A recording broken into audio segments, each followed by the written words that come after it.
Today we have a wide variety of meat that we are going to can.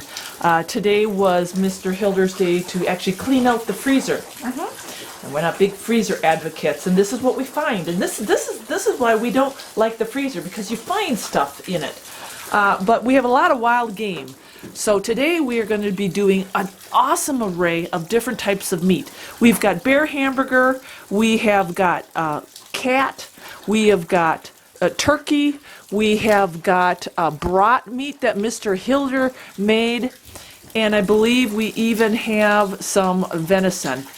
So get ready, my friends. This is a pressure canning how-to for any type of meat. And like I said, we've got a wide variety of game here today. And some of it is hamburgerized, some of it has been made into sausage, and some of it is just whole. Pretty cool. We're going to cover all bases and show you how easy pressure canning is. Now remember, friends, Mr. Hilder's doing a great job. When you are pressure canning anything, you do not need to sterilize your jars. Your jars just simply need to be clean, because the pressure canning will sterilize everything.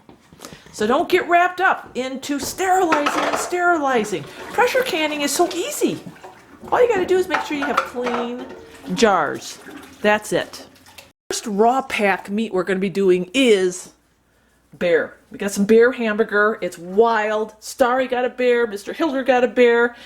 Take your hamburger meat raw and do what Mr. Hilder's doing. You just simply pack it into the jars, and there's a couple tricks when you're doing this raw pack method with the hamburger.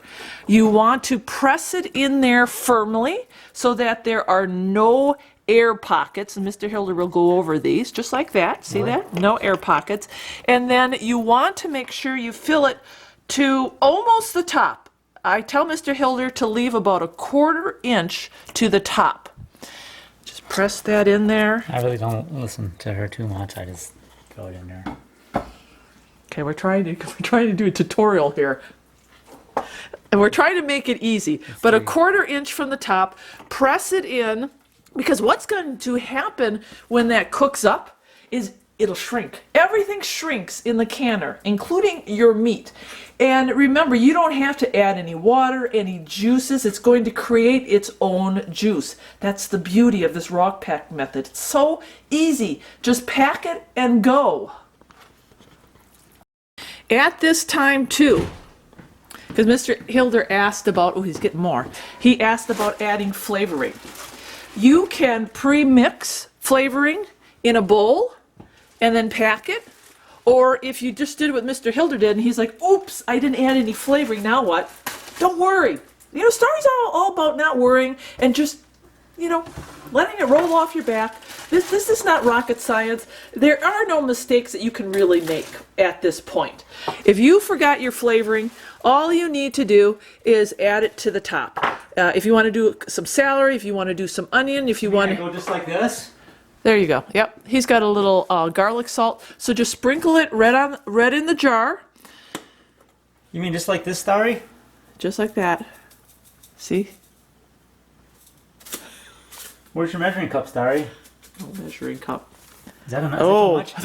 That's a little bit too much. You're gonna have to. I don't know if we really want him showing us how to do it. Too much? No, actually, that's going to be okay. What about that one? Yeah, that's all okay. But again, you don't have to be precise. No, you don't have to be precise. Just add your flavoring. So you can add it, pre-mix it, or you can add it right now on top of your jars. See, this is why I love canning. And I tell people who are newbies, don't be afraid. Don't be afraid. Just do what we're doing. See, and I've been canning for over 30 years. 30 years. 30 years. Yeah. So I kind of know what I'm doing. And my advice really does, it's good advice. It's good advice. For this pressure canning recipe, we're using, yay, both canners. Yeah. So if you don't have an All-American, no problem. You just use the Presto. If you don't have a Presto and you got an All-American, vice versa. We're going to use both, which is awesome. But this is what you need to do. Fill up your canner. If you have an All-American, there will be a line, and you will see it in there, okay? Fill it up and put your canning rack on the bottom. Also, make sure if you're using an All-American to put Vaseline or olive oil on your rim, and also make sure that your vent hole is clear, and start heating up that water. Kind of the same thing with your Presto. If you've got a Presto, fill up your canner to the appropriate water level, put your canning rack in the bottom, and check your gasket, which is in great shape, and make sure you peek through that vent hole to make sure it is clear, and also make sure that your little pressure thing is working. Okay, so let's see, we got this one on. Turn them both on, or one, or whatever you got, and start heating up that water. Now, don't heat it up to a boil. We just want to heat it up gently, and then we're going to start packing our jars of meat in the canners. Oh, this is so exciting. I love it. And we got more to come. Okay, it's time to pack the first canner, which is going to be the All-American. And I will give you a little tip on purchasing something. Get a canning kit. You'll see I've got a grabber here. That came in the canner kit that I myself purchased years and years and years ago, but you can get them on Amazon. If you go to my Starry store, I have actually an off-grid Starry store where I put all the Amazon stuff that I use, that I personally use. If you click on that link, I get a couple, you know, sometimes $1, I'll get 50 cents, but I'm not trying to peddle the canning kit. I am saying if you're going to can, you need the canning kit, period. But you can always help me out by going through my link. Now, here's another tip.